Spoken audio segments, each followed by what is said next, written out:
Hey, welcome to another edition of Try Knoxville. Michael R. Roberts along with the ride, and Dylan Morse agreed to come in. I'm not sure why, because we're going to put him under the microscope today, folks. Yeah. Are you scared? Yeah, definitely. Why? I got to adjust my camera here. I got all messed up here now. Yeah, I shouldn't be, because you do a nice job. We were talking about this earlier. I've watched all of these, I think. Yeah. And I like what's going on. So I feel pretty good. I don't know that I'm completely scared. I don't know if you've ever been a part of the Wayback Machine, but I got to put you in the Wayback Machine as I turn my phone off here. We were talking earlier about fixing things around here, and I almost left my phone on. That would have been a bad deal. So let's go back to the Wayback Machine. Let's start off with where you were born, where you were raised, the whole 9 yards. So from here originally, from Knoxville originally, grew up here, actually just down the street, not too far. Went to school here, all of that kind of thing. My family's been in Knoxville for forever and ever. Right. Long time. So yeah, grew up here, went to school here. Pretty typical, childhood, all of that kind of thing. Went off to school, went to UNI, finance major, economics minor. So life of the party there, and was fortunate enough, graduated kind of right in the middle of the 08-09 kind of downturn, but was fortunate enough to get a job back here. Went to work for McKay Insurance, Dan, Scott, and Megan at the time. And after I was with McKay's maybe 6-7 years, an opportunity arose at what was then Iowa State Savings Bank, what's now Marion County Bank. Right. And I thought, what a good opportunity to use some of that education and get back to kind of the original plan. But learned a ton from McKay's. Learned an absolute ton from McKay's. And let's go on pause for just a second. Yeah. All right. Your name really hit the streets, if you will, where you were talked about a lot when the movie theater project started. Yeah. And the tie-ins, I think it's safe to say relatively you were kind of a quiet kid growing up around Knoxville, but the tie-ins you have in the community and the history, and I'm going to throw Grandma's name in there right now because, I love that lady to death. Yeah. Jerry's Pizza. Jerry's Pizza. Yeah. In fact, I sent you a picture of a Jerry's Pizza I found in South Dakota here a couple weeks ago. Yep. But that was cool. Your grandmother was an icon of the community when I was growing up as a kid. Yeah. As you can tell by the size, I'm not near as big as I used to be, but part of that problem was your grandmother back then. But, sorry. Yeah, I'm not the best damn pizza in the world, so it worked out really well. But did you hang out down there at all? I don't remember seeing you as, she passed away in 1990. Yeah, how old were you then? Would have been 3. Yeah. Yeah. So you really don't remember so much about the bits and pieces. Yeah. Bits and pieces. But remember enough to know that she was pretty cool. She was awesome. Yeah. She opened the shop, I want to say, in 1963. Passed away in 1990, and that's what she did. Right. I mean, in addition to, obviously, she raised 4 boys. Right. So that was, no small endeavor. But had the first pizza place in town, first pizza place kind of in the area, and introduced a lot of people to that. And I've, honest to God, never heard a bad word about her. My folks graduated around that time. My dad graduated in 62, my mom in 65. So again, they were at the debut, if you will. Yeah. So your grandmother was one, and I'll probably ruin this now, and I'll have everybody doing this.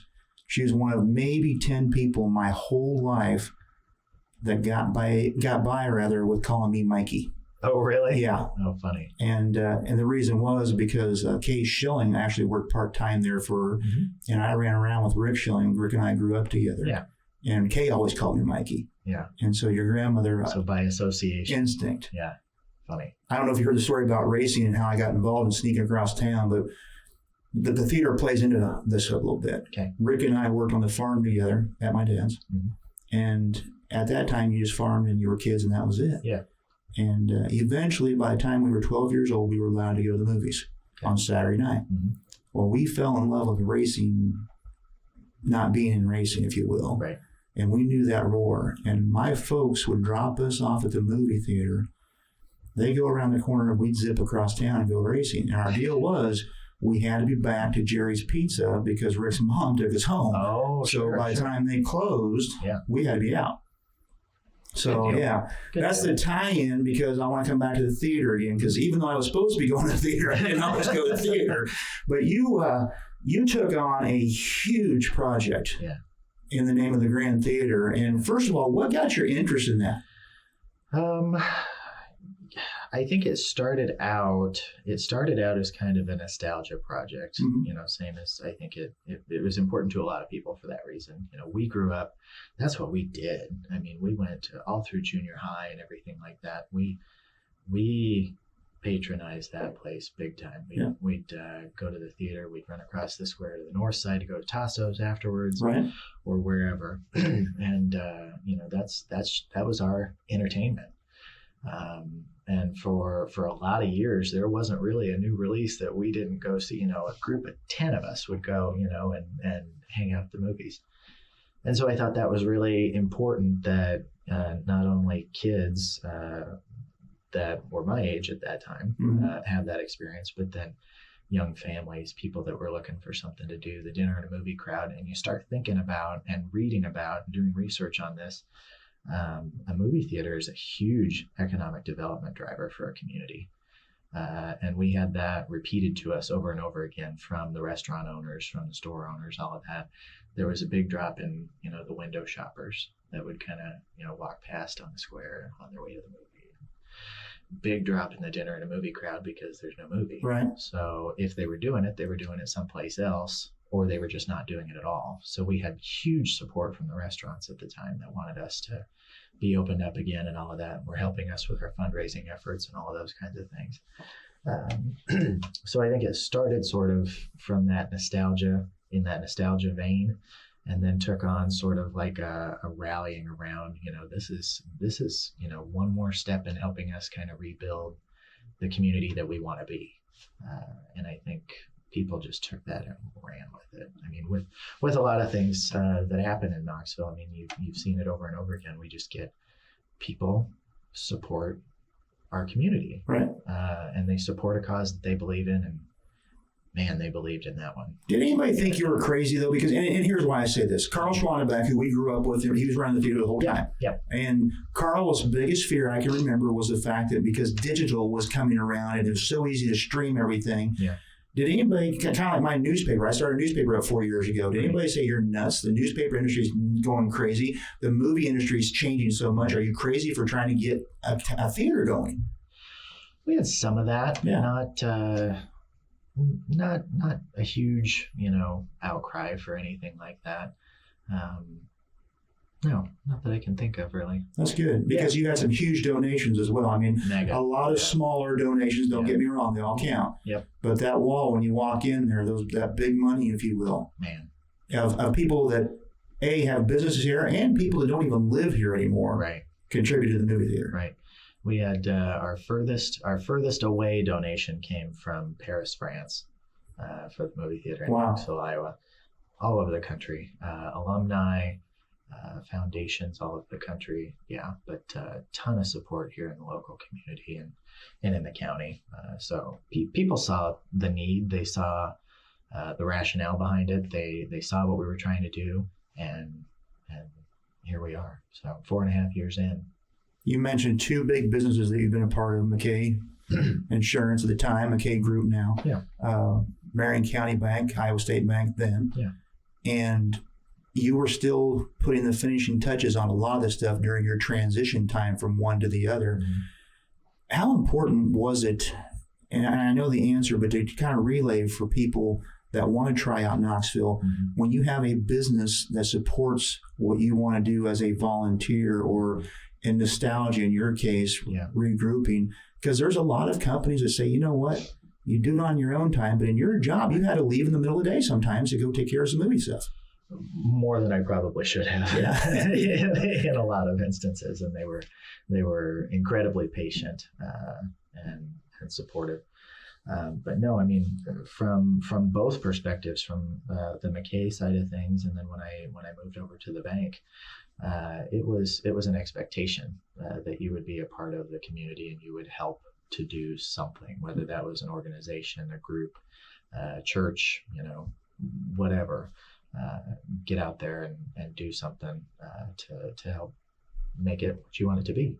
And it's still that way with Marion County Bank. It is a part of our kind of unwritten contract. You will be a part of the community because that is incredibly important. You take that to a different level because besides the Grand Theater Project and the volunteering you've done all around that, you and I always tease you about it, bumped your head, and now you're on the city council. Yeah. I always wish people good luck when they do that, and I say, sorry you got it. So, no, that's a pretty common occurrence, but I wouldn't change it. Wouldn't change a thing. It's been an awesome experience. When you got involved with city council, was it anything close to what you thought it was going to be? In some ways, yes, because I'd been around it sort of, and that was kind of my push to do it. Was I've been kind of running in that circle for a while and seeing what goes on and how the sausage gets made and all of that kind of thing. For a few years with the theater, we did movie nights for a while. We did Rag Fry, all of these different projects, and so you see kind of some of how those processes work and the decisions get made and things like that. And so I felt like I had an okay understanding of it, but it is, even then, you're drinking from a fire hose from the outset. There's just a ton of information that comes at you. Not least of which because you join city council right in the thick of budget season. Sure. So it's like, hey, learn how to do all of this and then learn all the finances of the city and all the mechanisms therein. And it's a lot, but no, you start to get comfortable or more comfortable after a couple of years. I think as long as you keep your eye on the ball and try and keep doing the right thing for as many people as you possibly can and making the best decisions and doing things from a position of wanting to make things better, I think you're in good shape. I had Mayor Brian Hatch on a few weeks ago, and we talked about that. When you get elected, congratulations, we're swearing you in, and by the way, it's budget season. Here you go. Why they did that and that not just Knoxville, in the state, is unbelievable. It's just here's the fire, jump in, and there's no protective gear. Yep.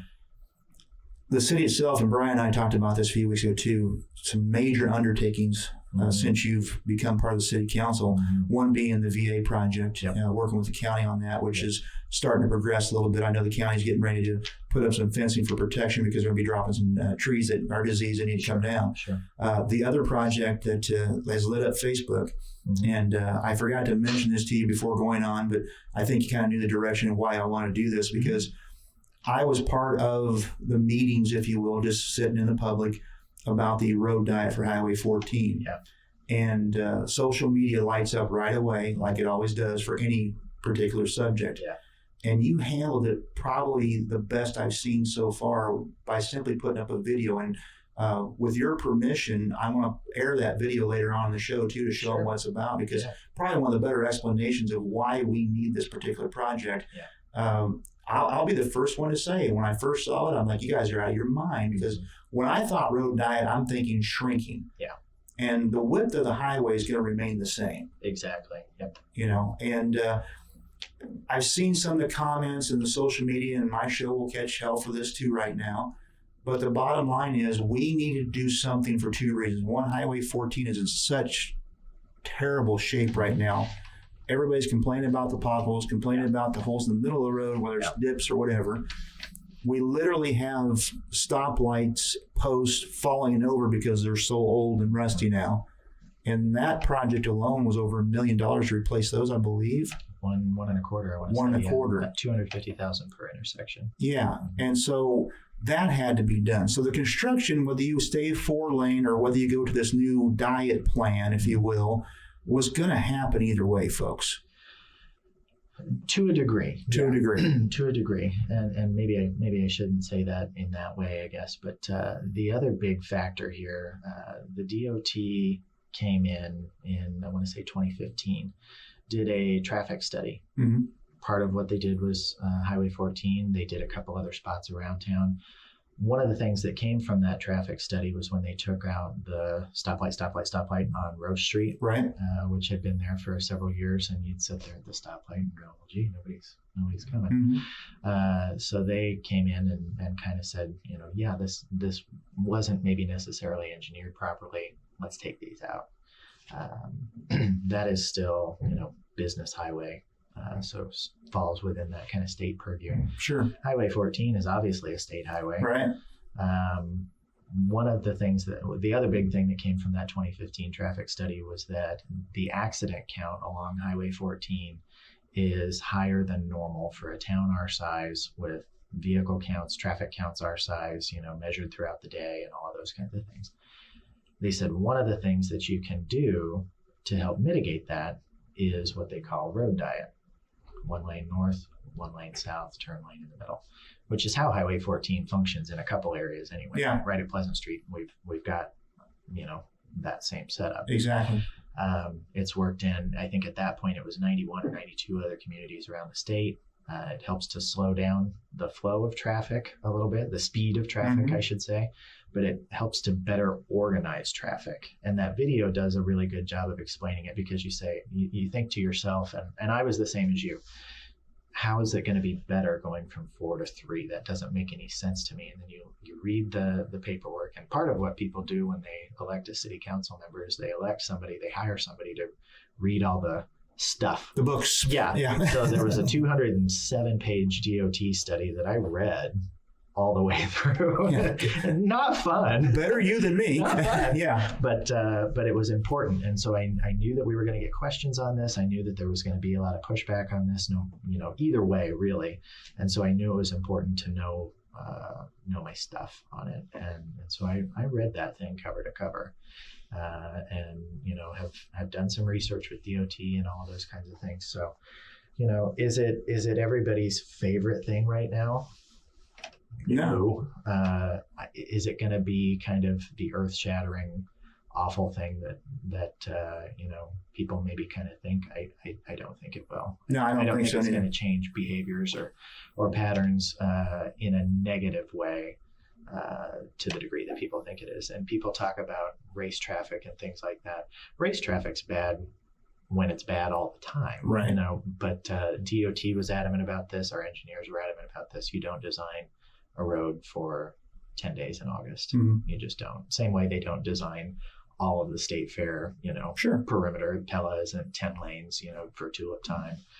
It's just, Well, the neat thing about leaving it the same width is if you do have to take care of a situation around the racetrack and go to 4 lane for a 2-block area just to get people flowing, you can. You can do it. Yeah, you haven't shrunk the width of it at all. Yep.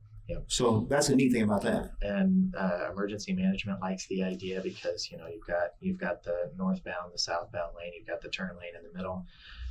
Ambulance comes screaming down Highway 14.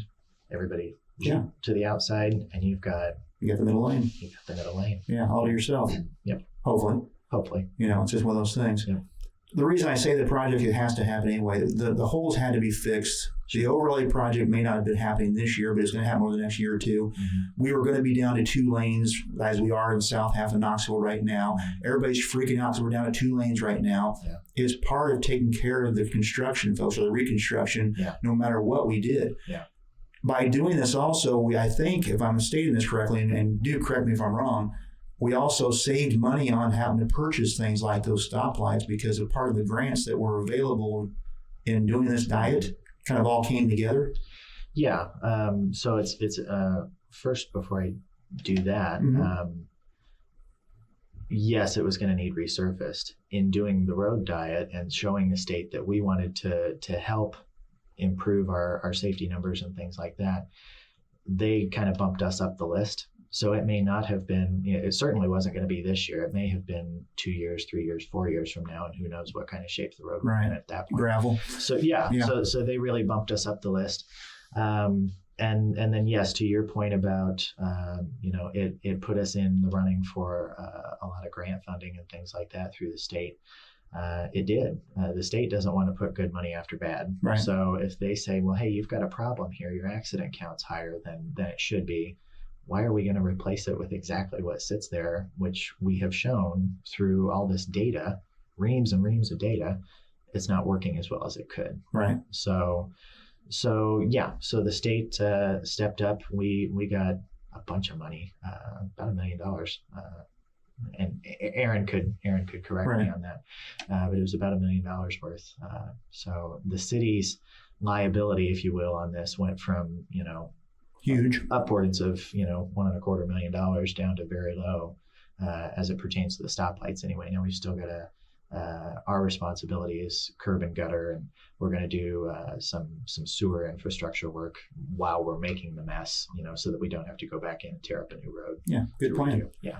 One of the things that's also going to happen, if I remember this correctly, out by the hospital, there's going to be the bike crossing right there. And I think they're going to build a median of some sorts for the bikes to park in the weather crossing or whatever, how you want to describe that. Yep. This is a project that happened years ago also that kind of stopped as soon as it got to the highway. Yep. So this has been very adamant. I know former council member / mayor Craig Kelly was huge on making that bike path happen. Yeah. They want to continue this, and this will allow that to happen. Absolutely. Yep. And years ago, when they were, and part of the reason that it stopped where it did, we were looking at building a bridge, we were looking at tunneling under, both of those were going to cost in the millions of dollars to span Highway 14. With this, you don't get a bridge, you don't get a tunnel, you'll get a raised crossing, and they'll put in a blinking signal and things like that. So if there are folks that do need to cross, you'll have the ability to do so safely. And both at the bike crossing, Madison Street, Robinson Street, any place that there's heavy pedestrian use or bike use or anything like that at the middle school, any of those kinds of things, it's going to make it a little safer. And that video outlines it really well. You don't have 2 lanes of traffic coming where you think, there's a semi in the nearest lane and a car kind of hidden behind that semi in the far lane. So it makes it safer in that way. There's been a ton of accidents right there at the middle school where you just described what happened. A semi might be in the inside lane. You can't see the car on the outside, or vice versa. Motorcycle, same way. I've seen it all. I've seen pedestrians ran over that intersection, both kids and teachers. So something had to be done. And I'm glad we're doing something, and I hope everything works out the way it's planned. We are going to show that video at the end of the show, and I appreciate you putting that up on and getting everybody's attention on that. We want to keep that attention going a little bit more.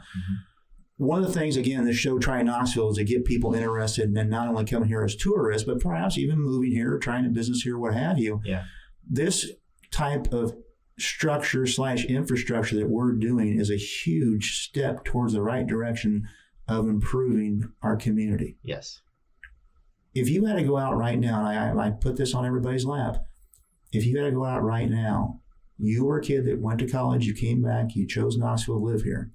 You had to convince somebody to come to Knoxville and try Knoxville out, not just to visit, but to move here. What's the selling point that Dylan Morse can tell everybody? One. Many.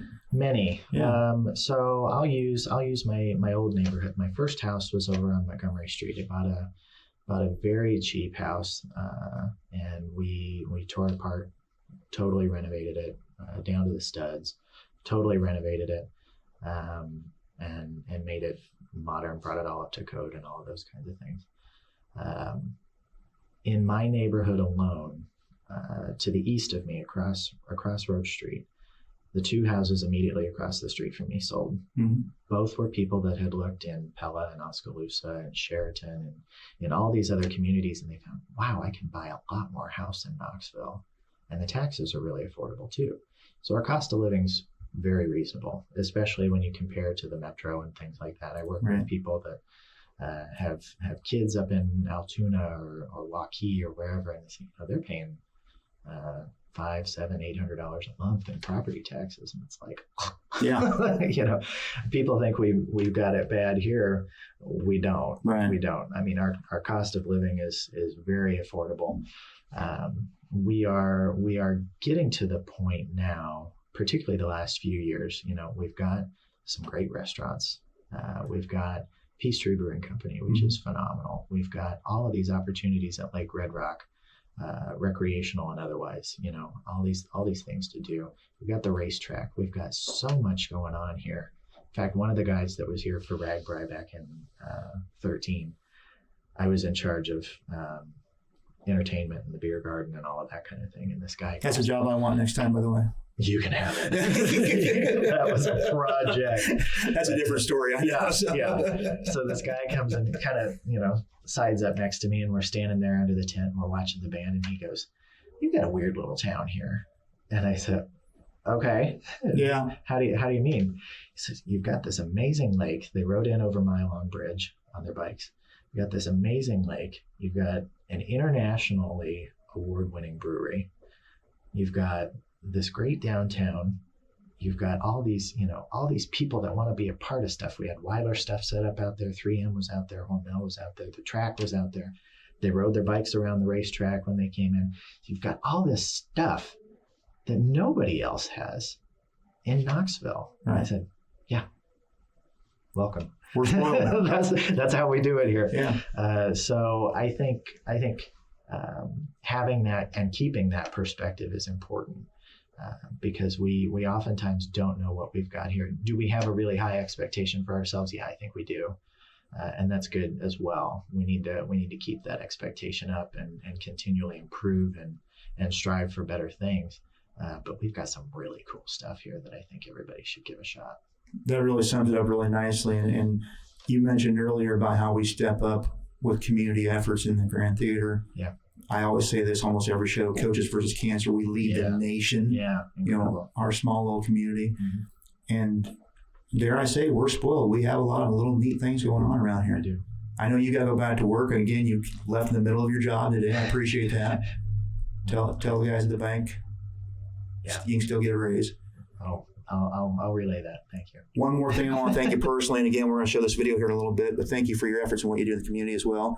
I want to personally thank you because with all the craziness of COVID-19, you and your bank, I should say, the bank, and you got, I don't know if you volunteered for this part of it or what, but the PPP forms all fell on your desk, I think. Bob Wims and I, in Knoxville, and then several other guys over in Pella. Yeah. And I know a lot of quote-unquote corporate banks that didn't get the job done. I know you got done for me and several other businesses here in town, and I thank you for that from the bottom of my heart. Not saying or not whether it made a difference on whether we were going to stay open 5 weeks or 2 months or whatever. Probably 6 months, I'm going to say, because we just didn't know what the writing on the wall was at that particular time. It was scary. Right. Yeah. And I know you guys appeared to be prepared. I'm not sure you were, because it was just here it is, deal with it. And again, bigger corporations, the banks, the big ones, turned it away altogether or couldn't get the job done. And our community bank got the job done. That's why I stay with our community bank.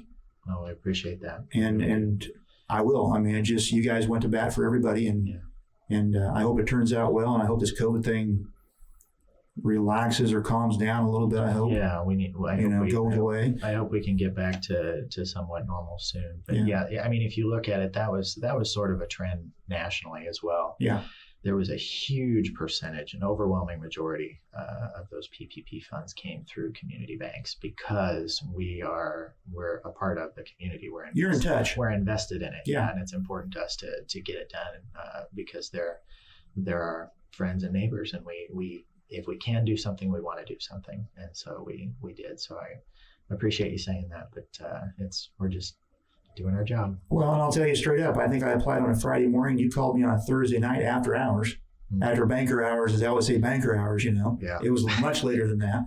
And saying the applications went through and the money will be in the bank tomorrow morning. Yeah. So a good deal. You guys, I think the community banks, and I said that, I think the community banks got handed all this because you are in touch. I'm not just a number. The people next door are not just a number. You know who's here. Right. And we thank you for that. Thank you again for volunteering in Knoxville and doing what you do. Thanks for having me. All right. And we're going to play that video next. Again, Dylan Morse with Marion County Bank, part of the Grand Theater Project when it started off and still is, and City Council and whatever else you do. All sorts of fun stuff. Thanks $1 million. Appreciate it. Thank you. That video's up next, and I do encourage everybody to take a look at that. In the meantime, we'll see you next time on Try Knoxville. Can I have one big scoop of the chocolate, please? Hey, Avery, what's a 4-lane to 3-lane conversion? Bart, what do you think about the project to change this road from 4 lanes to 3 lanes? They say it's going to be safer. I guess we'll just have to wait and see about that.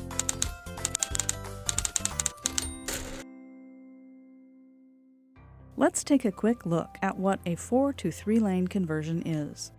Here you see a typical 4-lane road.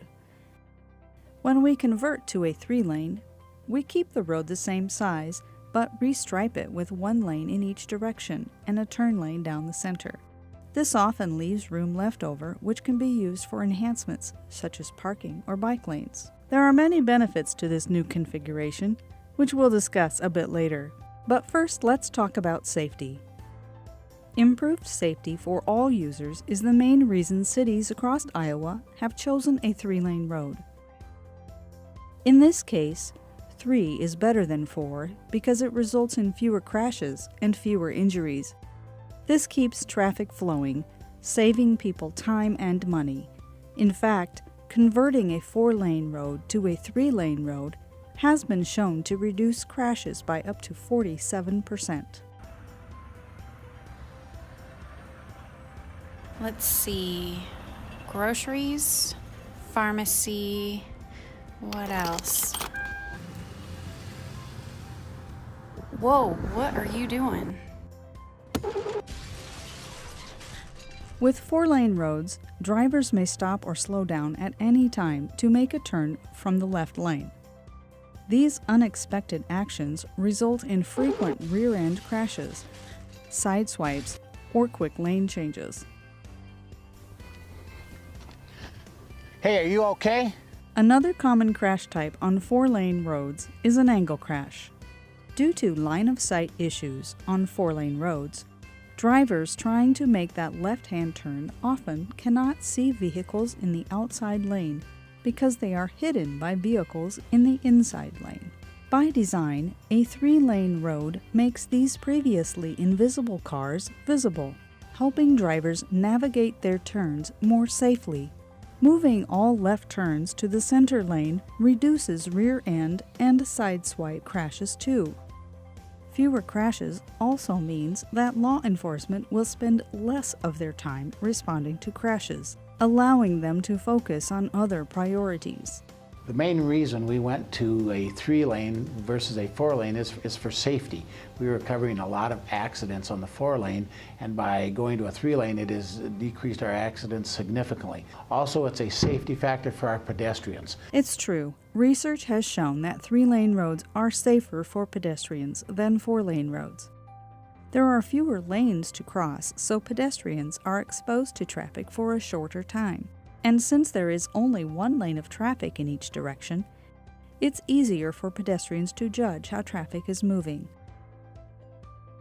Converting to a 3-lane road can improve safety for all users. But how well does it work for large vehicles, like farm equipment and semi-trucks? And how does it affect traffic flow? During harvest time, we see quite a bit of equipment coming through here, like planters, combines, things like that. The traffic still flows great with it.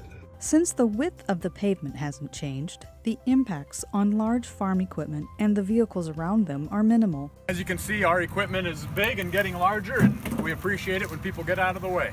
We're harvesting corn right now, and we're having a pretty good year. A 3-lane road also works well for semi-trucks. The center turn lane provides them with the room, if needed, to make turns onto or off of the road. No issues at all with me with the semi-truck, just with the 2-lane with the lane in the center. A 3-lane road also works well for emergency responders because drivers can move over quickly and easily. Compared to either a 2-lane road or a 4-lane road, the 3-lane has a lot better response time because, we can get across there a lot quicker. On a 4-lane road, emergency vehicles can sometimes face bottlenecks when drivers in the left lane try to move over but can't. This problem goes away on a 3-lane road. The 3-lane highway here in Atlantic works really good for us because the center lane is usually open for us, so we see very little slow time going through town. The flexibility of a 3-lane road improves emergency response, and for drivers, traffic flows more consistently at appropriate speeds, making their drive times more predictable. To whom it may concern, I have lived in Cresco, Iowa all my life. I want to commend your changing the Highway number 9 from a 4-lane to a 3-lane. It has slowed traffic down, it keeps the trucks in line at a proper speed, reduces accidents. It was an excellent change in every detail. Highway 9 stays very busy. We've seen our businesses grow. Come and check us out in Cresco. If you want to see it firsthand, love to have you visit. Just drive through the corridor. You'll see that access to our businesses is very easy and identifiable. The road hasn't changed, just the paint changed. And so we figured out that the traveling public understood pretty quickly on how to maneuver this new corridor. And we also figured out that getting access into our downtown was actually easier and safer. For many Iowa cities, 3 is better than 4. Check it out. Find out if a 3-lane road is right for your city. Visit the following website for more information.